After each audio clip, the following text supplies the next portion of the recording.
Sí.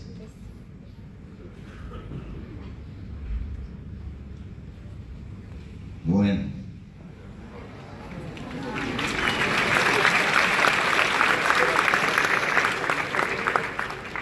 Precisamente esto es la globalización. Probablemente lejos en Asia, en Turquía, hay gente hablando a todo esto.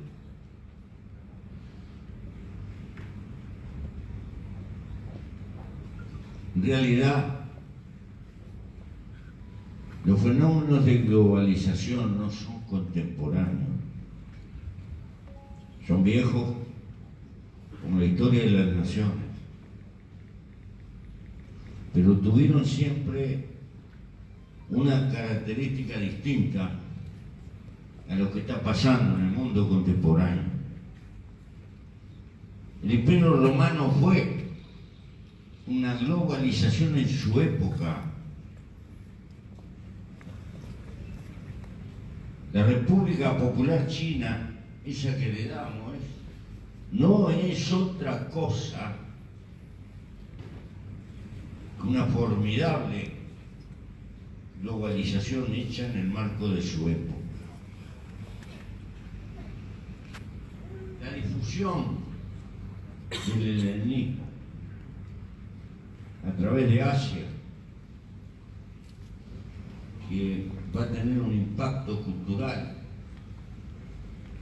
enorme, cuyas consecuencias llegan hasta hoy, por lo menos para Occidente, expresa una globalización. Pero ¿cómo se daba? Tenía esta característica los fenómenos. Siempre eran con la bota militar. Y hay que recordar aquella afirmación de que la guerra es la guerra, por desgracia, es una continuación de la política con otros medios. Las viejas globalizaciones todas tuvieron el carácter imperial y fueron el instrumento portador que abrió esas etapas de la historia fue militar.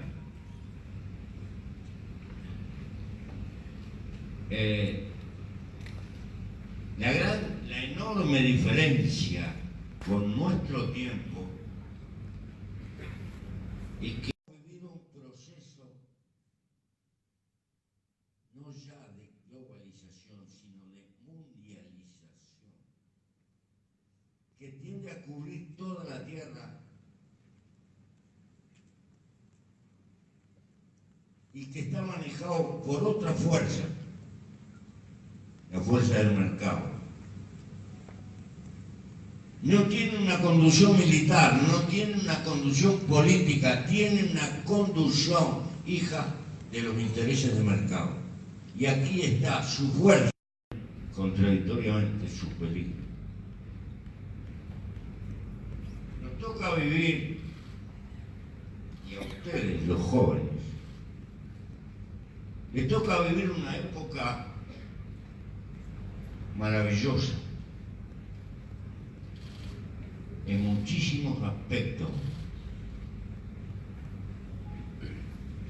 y terriblemente peligrosa también. Nunca el hombre ha tenido las herramientas que tiene. Un muchacho como ustedes camina con una universidad en el bolsillo que la puede consultar en cualquier momento. Eso es fantástico. Pero hemos tenido una acumulación de capital, de tecnología, de productividad, que ha sido explosiva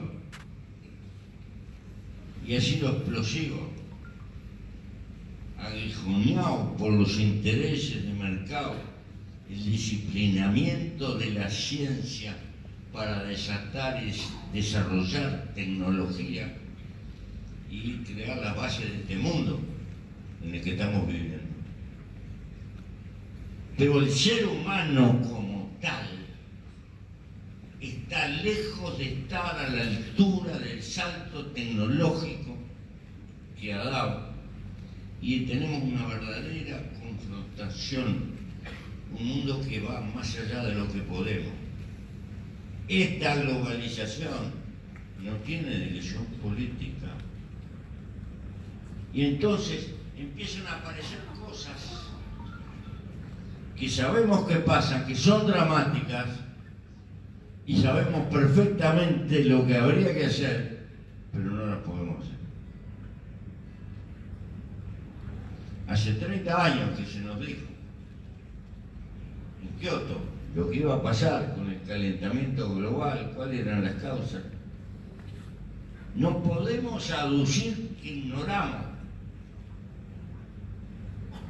Lo saben todos los gobiernos de la Tierra, en primer término los gobiernos centrales, los más importantes.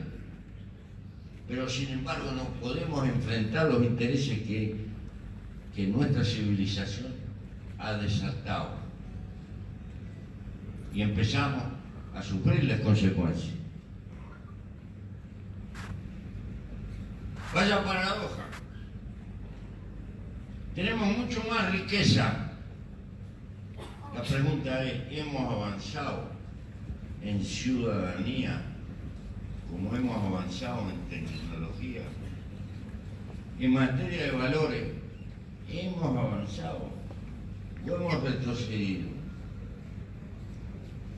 ¿Cómo dormían los santacruceños hace 50 años? Probablemente con la puerta abierta. ¿Alguno puede dormir hoy con la puerta abierta? Esto pasa en el mundo. Esto también es una expresión de la globalización. Quiere decir que por delante son gigantescos los desafíos que empezamos a tener. Pero bajando un poco más,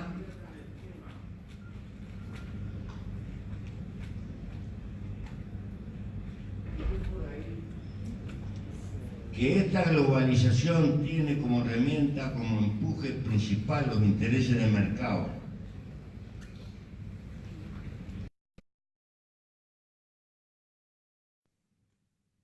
Y tiene un actor nuevo, importantísimo, que este sí no existía en la antigüedad. Es la economía transnacional. La economía transnacional que trasplanta ciertos clichés. McDonald's es más o menos parecido en todo el mundo. John Deere está disputando el mercado mundial. Aquí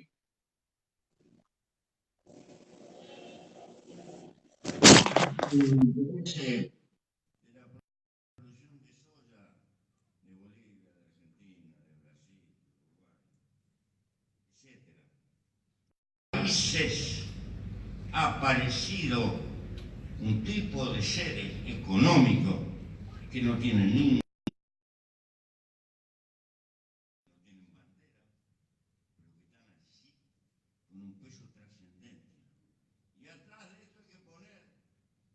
de una mecánica financiera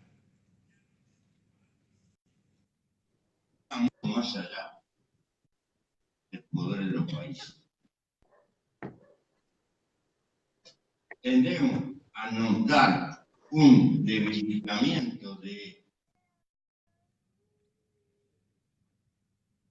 y las posibilidades de los gobiernos nacionales, una unión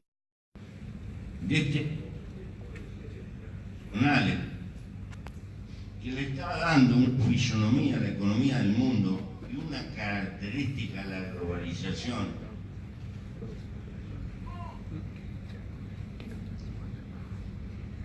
que llama la atención.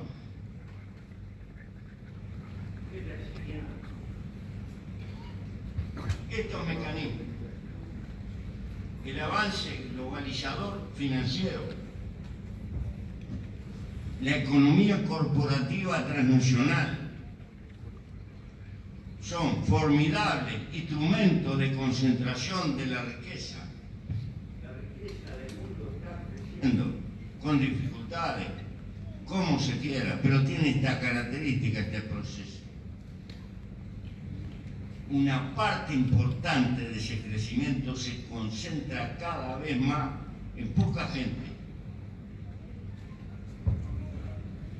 Todavía más en el área central del mundo, las clases medias tienden a sufrir un proceso de estancamiento en su ingreso, acentuado, a pesar de que las economías crecen. Y esto está generando reacciones sociales, políticas, Brexit, el voto al señor Trump, afirmaciones como esta: estoy ganando lo mismo que ganaba mi abuelo hace 40 años, los chalecos amarillos, pro-nacionalistas en Europa, por aquí y por allá, disconformidad.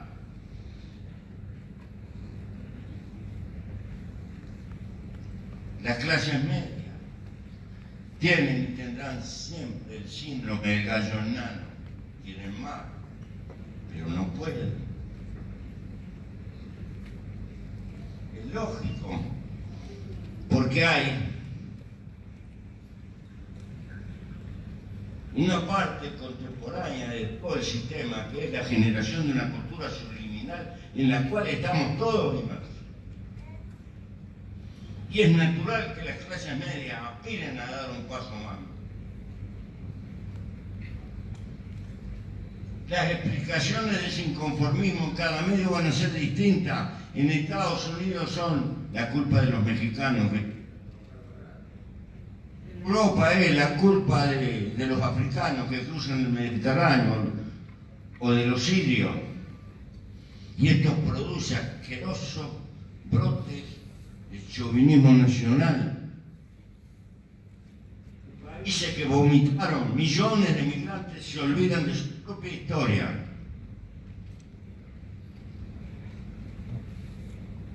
La humanidad más rica multiplica su egoísmo. Criticando. Lo digo explicando. Es probable que los seres humanos, que la información dice que hace un par de millones de años que andamos vagabundeando por arriba de la Tierra, tenemos esta característica: somos gregarios, no podemos vivir en soledad. Y hemos vivido acá del planeta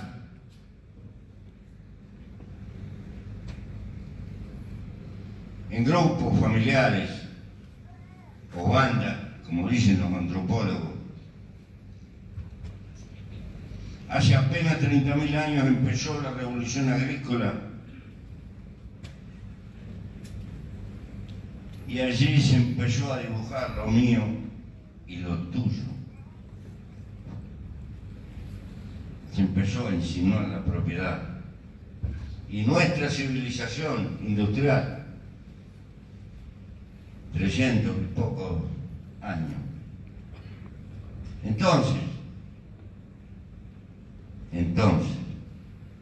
como cualquier cosa viva, tenemos un egoísmo biológico. Luchamos por vivir. Como cualquier animal, como cualquier planta, luchamos por vivir.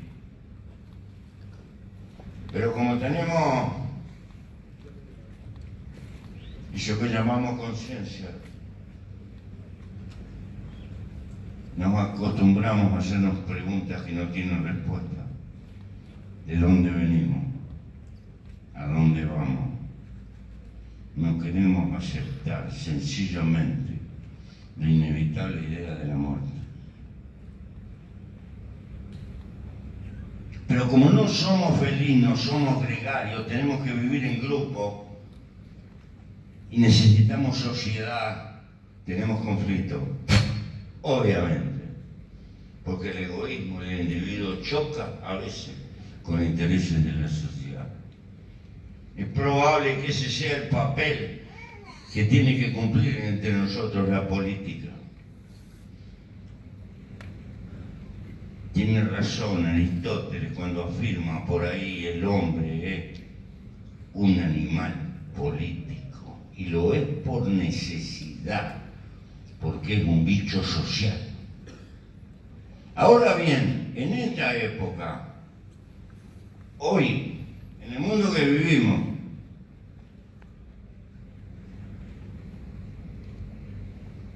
se nos está presentando el desafío de un formidable avance tecnológico, de una acumulación de capital. Pero cabe en esta pregunta: ¿somos más felices? ¿Y qué es la felicidad? La felicidad es hundir, contener.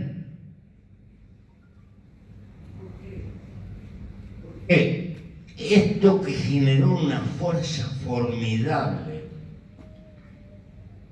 que domesticó la ciencia y empujó la productividad del hombre y creó la era industrial, todo con el motor de la codicia, con el deseo de la ganancia, pero que ese deseo ha multiplicado formidablemente y nos ha dado cosas maravillosas, porque este fenómeno no es sencillo. Vivimos 40 años más de promedio que hace 100 y pico de años, casi nada. Casi nada. Porque es muy fácil criticar esto. También hay que reconocerlo. Por eso, no es un problema sencillo. Pero a su vez,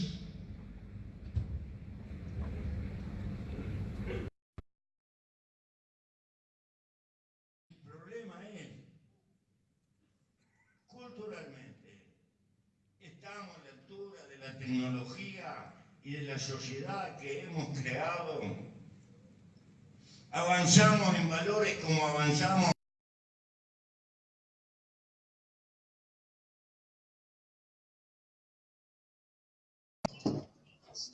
que no tenían los medios.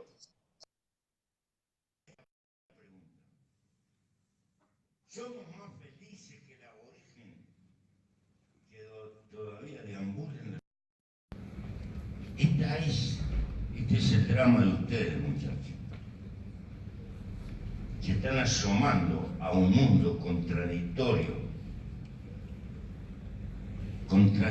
por el esplendor de lo que es portador, pero contradictorio porque lleva la semilla de su autodestrucción en sus propias entrañas, porque hemos montado también una civilización que en el fondo es mentirosa, y lo sabemos, porque si 7.000, 8.000 millones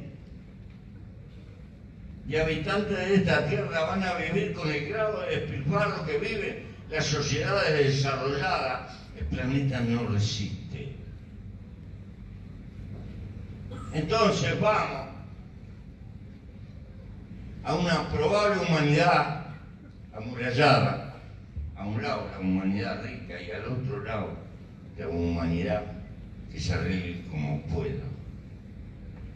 Ese es el peligro que verán ustedes probablemente en los tiempos venideros. ¿Por qué les digo esto?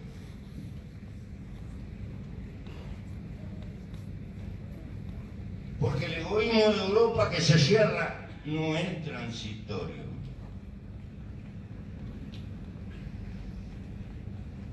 Porque el egoísmo de Trump trabando las cosas tampoco es transitorio.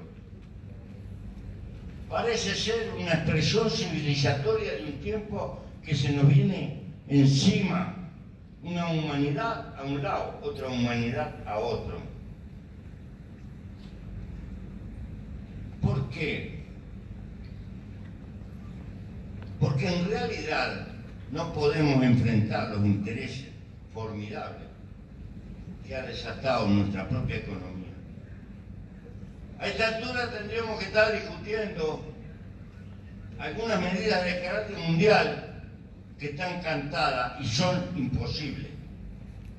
Hay globalización para los intereses de mercado, pero no existe por la competitividad globalización para las medidas de preservar la vida y la naturaleza. ¿Por qué? Porque tú tratas de producir y de vender más barato, y yo también. Y el que viene atrás que arre, pero el que viene atrás son ustedes, los jóvenes, las nuevas generaciones. Y corremos el riesgo de dejar un mundo agredido, porque necesitaríamos, para que me puedan entender, un sistema no es solo un conjunto de relaciones de propiedad, no solo una forma de producir y una forma de distribuir. Un sistema termina generando una cultura subliminal, más allá de lo consciente, que es tributaria a sus propios intereses como sistema, para que se entienda. Es lógico que en la Edad Media cristiana educaran a la gente en el sentido de que la vida era un valle de lágrimas y había que portarse bien para ir al paraíso, porque así no cuestionabas ni al conde, ni al rey, ni al señor feudal de tu comarca, y aceptaba la servidumbre y la paciencia con resignación. Hoy en nuestro tiempo, esta cultura funcional a la etapa que vivimos procura de hecho que más que ciudadanos seamos voraces consumidores, perentorios consumidores, que gastamos buena parte de nuestra vida ante el altar de la mercadería, es decir, comprando y comprando y comprando. Los economistas se aterrorizan si el mercado interno se paraliza. Tenemos que vivir en una especie de crecimiento económico permanente. Y cuando no crece la economía es una desgracia. Bien. No precisa que hable mucho de esto, porque ese es el dogma de nuestra época. Entonces, quiere decir que vamos siempre a más y más y más. ¿Cómo? No importa.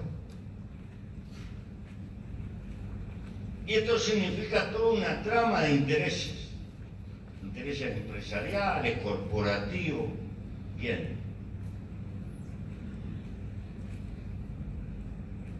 Ahora bien, la naturaleza tiene límites. Se puede estirar enormemente la cantidad de energía que hay en el universo infinito.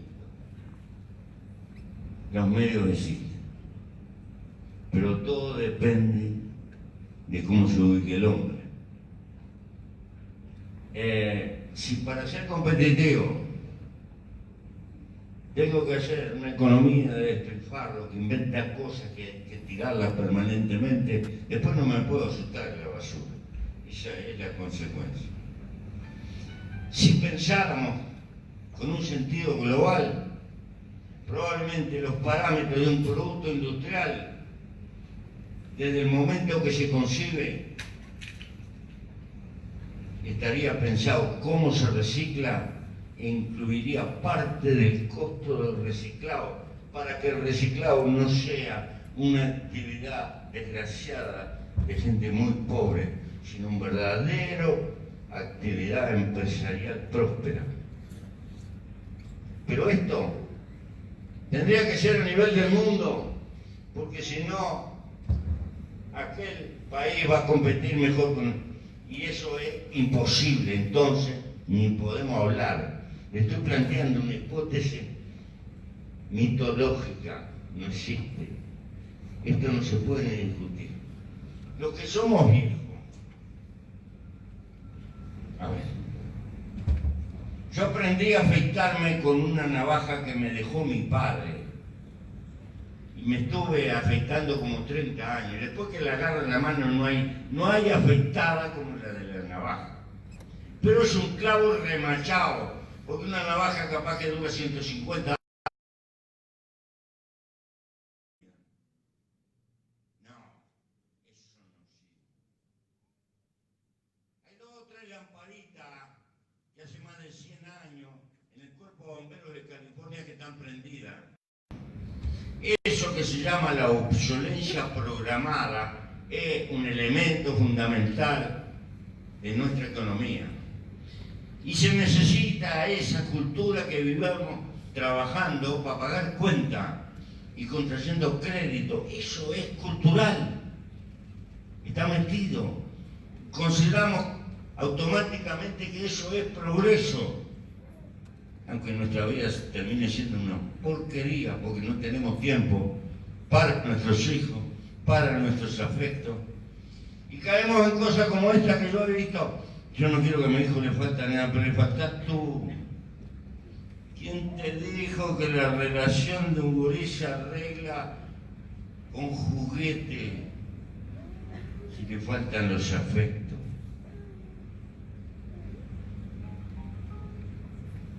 No lleven el razonamiento a cosas extremas. Porque yo no le quiero plantear a la gente utopía. Lo que le quiero plantear a los muchachos, fundamentalmente,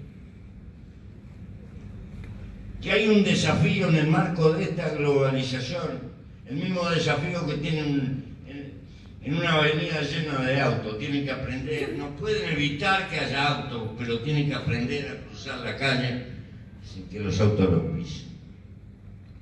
Entonces, van a enfrentar una vida donde van a estar tironeados por todas partes. Por eso que se llama el mundo de marketing, que es parte, es una expresión subliminal de las necesidades que tiene esta economía. Y que hay una cosa que es la conciencia humana. Hay que aprender a vivir con sobriedad, con sencillez. Porque en el fondo, ustedes no van a comprar cosas con plata, van a comprar cosas con el tiempo de vuestra vida que tienen que gastar para tener esa plata. Pero no van a poder ir a un supermercado a comprar años de vida. Y la vida es el milagro más grande que tiene cada uno de nosotros. Había 40 millones de probabilidades que naciera otro y te tocó a ti. Tienes que reservarte tiempo para vivir. Y tienes que reservarte tiempo para tu libertad. Usamos la palabra libertad con sentido grandilocuente y nunca definimos. Eres libre en el tiempo de tu vida que tú gastas haciendo cosas que a ti te gustan y te motivan. Y no eres necesariamente libre, o tienes la esclavitud de cualquier animal cuando está peleando por la chaucha para vivir. En la vida hay que trabajar inequívocamente, y el que no trabaja está viviendo de garrón a costilla de alguno que trabaja. Y esto hay que ser claro, pero la vida no es solo trabajar. Si tú multiplicas las necesidades materiales al infinito, como te plantea, porque primero vas a soñar con la motito, después vas a con el autito. Y después que tengas el autito, tiene que ser el autito más grande. Y después tiene que ser esta discusión es vieja. Entonces, el aprender, se puede tener una vida en términos relativos digna, con libertad, también en este mundo, ya, no para calendas griegas, cuando venga algún zar de las transformaciones y nos regale un mundo perfecto donde todo está arreglado, que nunca existirá. La vida humana es un cementerio de utopías, pero a partir de cada utopía aplastada y destrozada, hay un pequeño avance civilizatorio que se incorpora al acervo de la humanidad. Aquellos viejos anarquistas que murieron por las 8 horas, probablemente soñaban con un mundo sin clase. No tuvieron suerte. Pero 30, 40 años después, las 8 horas fueron prácticamente una religión en el mundo entero. Así fueron las jubilaciones, así fueron todos los gestos de mejora civilizatoria de la humanidad. Fueron parte de una partitura mucho más vasta y utópica que nos ayudó a andar para conseguir algo, un escalón que siempre está en disputa, porque la historia humana no es una ascensión permanente civilizatoria, tiene caída, y siempre lo fue. Entonces, el qué de la cuestión, si aparte de la riqueza luchan por la felicidad. Y la felicidad está en las cosas vivas, no en las cosas inertes. Y si no, cuando tengas un gurí, le regalas un juguete y a los 3 días está aburrido el juguete. Pero si le regalas un perrito o un gato, verás que juega eternamente con el perrito y con el gato. ¿Por qué? Porque la magia de la vida es eso, y la necesitamos. Y tu compañera que vive en un apartamento comprará una plantita verde para ponerla porque ella no sabe, pero antropológicamente lo precisamos. Porque tenemos una historia atrás. Entonces, los seres humanos no somos solo racionales, somos profundamente emotivos. Y tenemos que entender, hoy están avanzando las ciencias de la conducta humana, y esta no es lo que era cuando yo tenía la edad de ustedes. Mi generación es descendiente. Nuestro abuelo era Robespierre, el Dios razón. Era la panacea. Los programas eran fundamentales. Hemos tenido que ir aprendiendo que las ideas son importantes, pero los sentidos a veces presuponen y son anteriores a las ideas. Y que cosas como esa que llamamos intuición en realidad es un cálculo apresurado del cual no somos conscientes. Que los bichos somos, humanos, muchísimo más ricos. Pero hay que abrirle un caudal a las emociones, hay que cuidar el amor, hay que cuidar las relaciones humanas, hay que tener tiempo para los hijos, hay que tener tiempo para los amigos, porque lo necesitamos imperiosamente. Y no creas que por tener cacharros nuevos puedes ignorar esto. Entonces, ya no alcanza con la idea que una sociedad progresa porque multiplica el PBI. Hay que poner al lado si la gente se siente más feliz o no. ¿Por qué? Por una cuestión elemental y filosófica. Cada uno de nosotros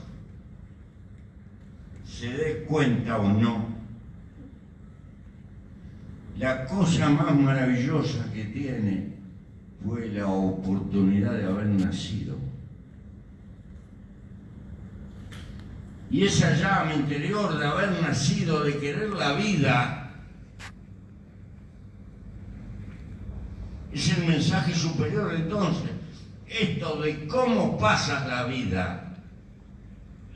Si la vida sos una bestia de carga o una bestia de consumo y gastas tu vida sin preocuparte en la suerte de los demás, o dedicas tiempo de tu vida, alegría de vivir transformada en una relación con tu semejante. Esto se lo estoy diciendo a los muchachos, fundamentalmente. Porque se puede vivir porque se nació. Y en eso somos igual que una lechuga o un escarabajo. Pero como tenemos eso que se llama conciencia, la pregunta es, después de haber nacido, ¿nuestra vida tiene algún sentido? Esto, el sentido de la vida, ha sido un motor de creación de todo el mundo religioso. Ha sido probablemente el motor para las construcciones monumentales de civilizaciones anteriores. Esta pregunta subyace en nosotros mismos. Y les quiero decir que lo más hermoso de la vida es el camino mismo.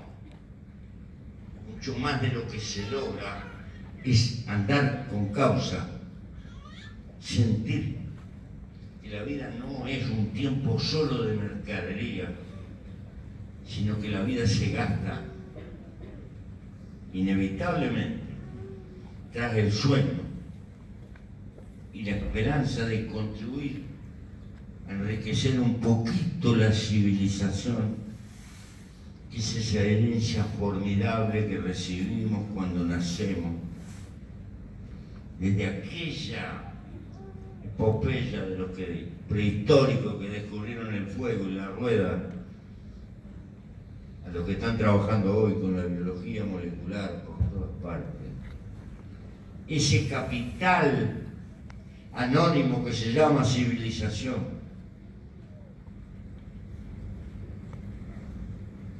es lo único que puede quedar del resto de nuestra vida si intentamos arrimarle un escaloncito. Esa es una causa para vivir.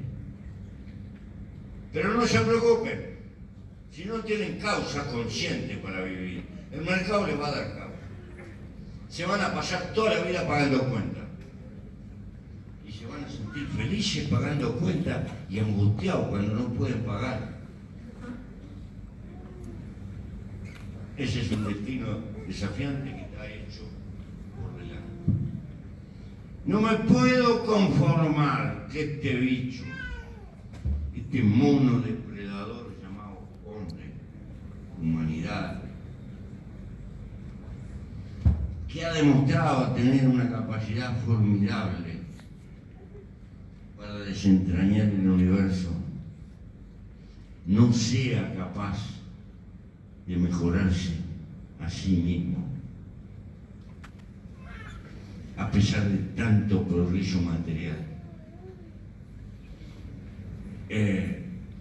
No sea capaz de crear las condiciones de un mundo mucho más generoso, más afable, y más hermoso del que nos toca vivir. Por eso no estoy conforme con esta globalización, porque si aquella fue hecha a casco de caballo y a bota militar, las anteriores, esta está hecha atrás de un único Dios, no la felicidad humana, sino el mercado, el triunfo del negocio, la multiplicación de la riqueza. Y está generando el mayor peligro que puede tener la democracia, esa plantita débil, la mejor porquería que hemos podido inventar, como más o menos decía Churchill, porque no es perfecta, porque está lejos de ser perfecta. Pero es lo mejor que hemos podido lograr por ahora. Y les quiero señalar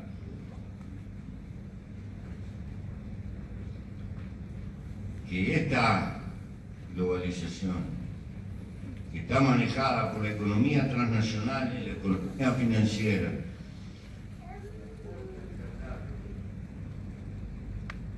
poco se preocupa de la gestión humana.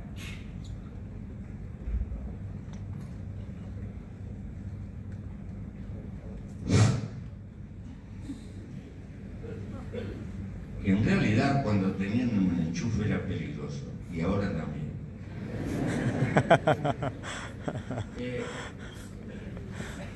Finalmente les quiero, voy a hacer una aclaración. Yo no hablo para que ustedes estén de acuerdo. Yo hablo para que ustedes piensen en temas que no se hablan, en cosas que no se tocan.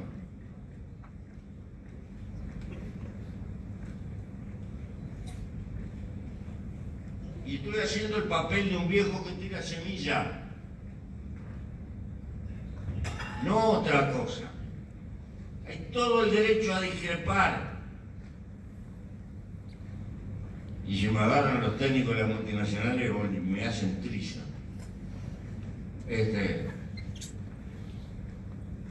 Pero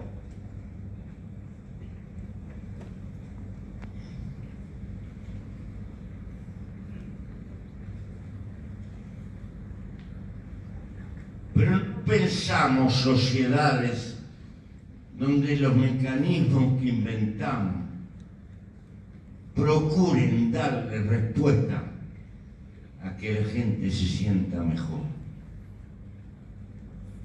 Este invento contemporáneo de la megalópolis, no hay que confundir megalópolis, ciudades monstruosas, con la ciudad. La civilización humana pegó saltos a partir de ciudades pequeñas.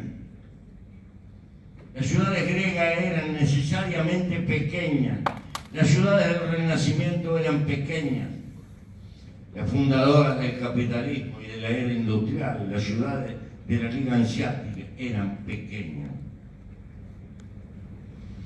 Pero puede ser la masa de gente relativamente feliz en una ciudad donde hay que perder 3 horas todos los días para ir a trabajar.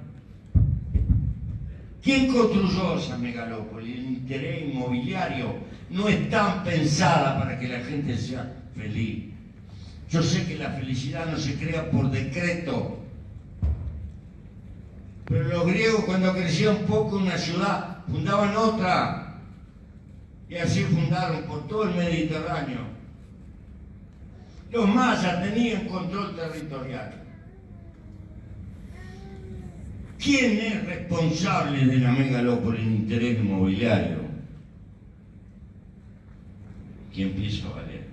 Entonces, lo que está decidiendo algo que va a ser el escenario natural de millones de personas, de cómo viven y para qué viven, no está pensado en el sentido de favorecer la felicidad humana. está pensado desde el punto de vista del negocio. Porque el territorio vale cada vez más y hay que ir para arriba. Y hay que llevar el agua para arriba y hay que poner ascensores. Y después, como hay mucho tráfico, hay que agujerear por abajo y poner puentes por arriba. Y todos precisan auto. ¿Y cómo están apurados? Y después se atoran como en México. Y uno se queda 2 horas parado. Sería mucho más fácil hacer ciudades que tuvieran una medida unida por una vía férrea, donde no tenemos necesidad, territorio sobra. Sin embargo, eso ni pasa por la cabeza, ni ocurre. Es decir, el dominio cultural que imponen las cuestiones de mercado muchas veces nos alejan de necesidades del interior del ser humano. El ser humano pasa a ser un instrumento para multiplicar riqueza y no la riqueza un instrumento para que el hombre pueda vivir más feliz. Esta es la contradicción de nuestro tiempo y de nuestra globalización. Al final de la globalización imperial del imperio chino,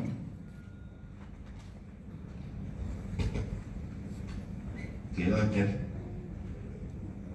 chino,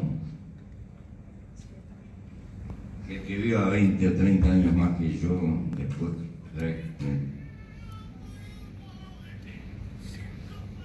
pero esta globalización mundialista de hoy corre el peligro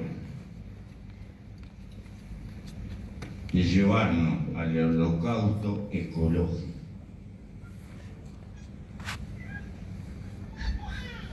Lleva el peligro de amenazar no ya la felicidad humana, sino la vida misma. Salvo que encuentremos mecanismos que puedan establecer parámetros. Pero hay cosas que son para llorar. Cuando el gobernante del país por ahora más fuerte del mundo desconoce olímpicamente lo que los hombres de ciencia hace 30, 40 años vienen manifestando. Uno llega a esta conclusión. La humanidad no tiene hoy problema ecológico, tiene un problema político. Ha generado una civilización que no sabe gobernar. Y entonces andamos en norte.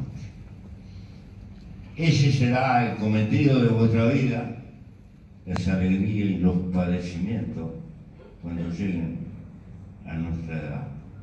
Que les vaya, que tengan suerte, muchachos. Les doy un abrazo. Viva Bolivia. Viva América Latina.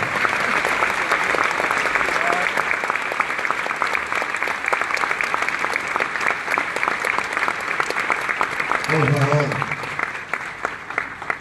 defiendan nuestra América Latina. Quiéranla con sus defectos, con sus poquedades, con sus rarezas, con sus egoísmos. Pienso que fundamos muchos países, pero tenemos una deuda, la patria común. El mundo que se les viene encima desde grandes espacios. Los latinoamericanos atomizados en un montón de repúblicas no existimos, somos una hoja al viento, aún los países. No. En ese mundo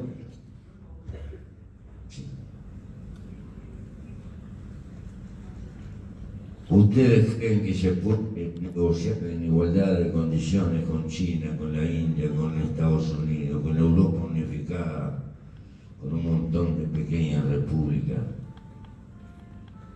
que educan a sus hijos y a sus hijos mejor formados se los llevan nacionales a trabajar en el mundo rico? No. Nuestra verdadera unidad es una batalla que hay que darla en el seno de las universidades, si no se integra previamente la inteligencia. No es un negocio fenicio la integración. Te vendo tanto y me vendés tanto. Necesita una construcción cultural e inteligente, que mucho más tiene que ver con el conocimiento, con la vida universitaria, con la formación de los intelectuales del futuro, que con los negocios de hoy. Por el lado de los negocios no vamos a hacer otra cosa que dependientes de un puñado de transnacionales. No es que no tengan importancia los negocios. Lo que tiene importancia es la humanidad, y la humanidad cultivada. Como supongo que hay muchachos que estudian acá. Piensen en estas cosas. Defender a su país es defender su integración, los lazos con otros países, construir una patria mejor. Esa parte de la globalización pendiente que tenemos los latinoamericanos para nuestra existencia del futuro. Es una hermosa causa para la gente joven. Gracias, muchachos.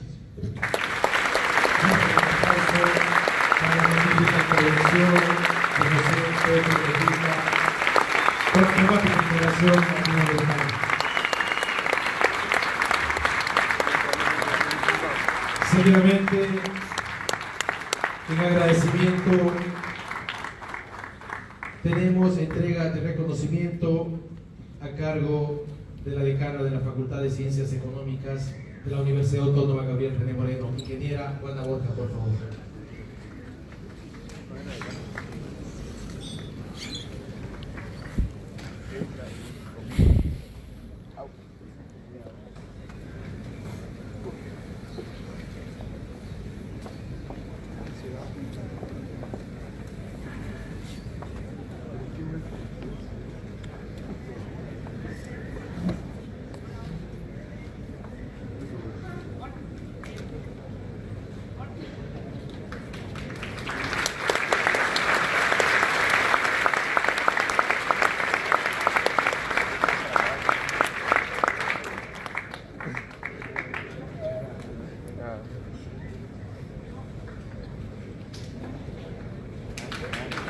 Fuerte los aplausos y un reconocimiento a cargo de la ingeniera Juana Borja de la Facultad de Ciencias Económicas de la Universidad Autónoma Gabriel René Moreno. De igual manera, quiero invitar a la ingeniera Dilma Justiniano Moreno, directora de la carrera de Comercio Internacional de la Universidad Autónoma Gabriel René Moreno, por favor.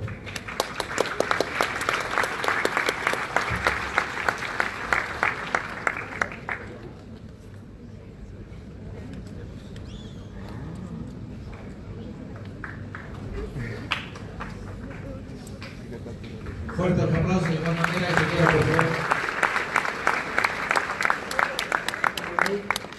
Hola, voy a leer el reconocimiento a don José Alberto Pepe Mujica Cordano por su destacado liderazgo, humildad, carisma, por ser un digno líder latinoamericano y por su cariño a los jóvenes del mundo.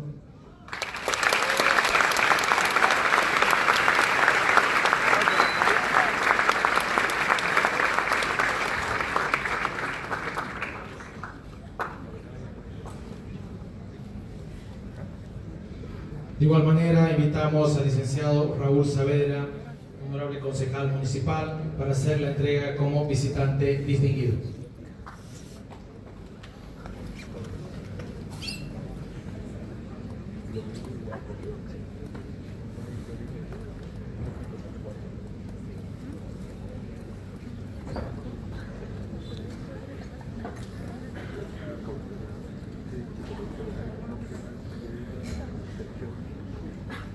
Muy buenos días, queridas autoridades. Muy buenos días, señor Pepe Mojica, un excelentísimo